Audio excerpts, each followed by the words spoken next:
Sa ngalan ng Ama at ng Anak at ng Espiritu Santo. Panginoon, isugo mo ang iyong espiritu at pagpanibaguhin mo ang muka ng aming mundo. Ang ebanghelyo sa araw na ito ay mula kay San Lucas, Kabanata 1, talata 26 hanggang 38. Ang ebanghelyong ito ay patungkol sa pagbabalita ng Anghel Gabriel kay Birheng Maria na siya ay maglilihi at isisilang ang Panginoong Hesukristo. Noong mga panahon na yon ay dumating ang Anghel Gabriel sa isang bayan na tinatawag na Nazaret, sa isang dalaga na ang pangalay Maria. Siya ay nakatakda ng ikasal kay Jose, isang lalaking buhat sa angkan ni Haring David. Kaya binati siya ng anghel, "Magalak ka, ikaw ay lubos na kinalulugdan ng Diyos, sumasayo ang Panginoon." Nagulumihanan si Maria at inisip niya kung ano ang kahulugan ng balitang iyon. Ngunit sinabi sa kanya ng anghel, "Huwag kang matakot, sapagkat naging kalugod-lugod ka sa Diyos. Ikaw ay maglilihi at manganganak ng isang sanggol na lalaki at siya'y papangalanan mong Jesus. Siya'y magiging dakila at tatawaging anak ng kataas-taasang Diyos." "Paano pong mangyayari ito gayong ako'y isang birhen?" ang tanong ni Maria. Sumagot ang anghel, "Lulukuban ka ng Espiritu Santo at mapapasailalim ka sa kapangyarihan ng kataas-taasang Diyos. Dahil dito ang isisilang mo'y banal at tatawaging anak ng Diyos." At ibinalita ng Anghel Gabriel kay Maria na ang kanyang pinsang si Elizabeth, na bagamat ay baog, ay pinagkalooban ng buhay ng Diyos sa kanyang sinapupunan at ngayon nga'y ika-6 na buwan na ng kanyang pagdadalang tao. Kaya sa lahat ng pagbabalitang ito, sumagot si Birheng Maria ng may pananampalataya.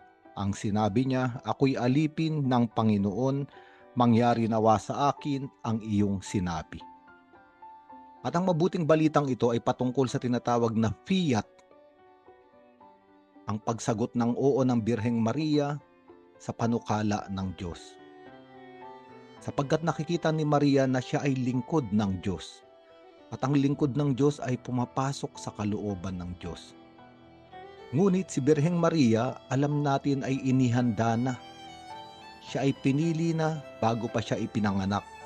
Kaya nga siya ay ipinaglihing walang bahid kasalanan.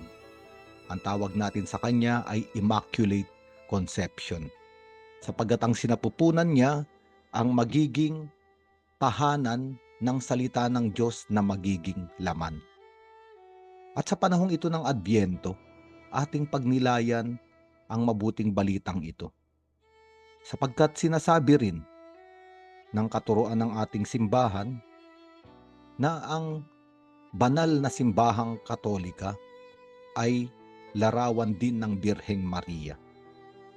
At ang simbahan ay hindi ang mga bato, hindi ang mga poste, hindi ang mga konkretong gusali. Ang simbahan ay tayong lahat. Kaya nga, sa panahong ito ng Adbyento, tayo rin ay kinakausap ng Diyos. Ipinapadala rin sa atin ang anghel. At tayo rin ay binibigyan ng panukala. Kung maaari ba nating dalhin sa ating buhay ang Panginoon?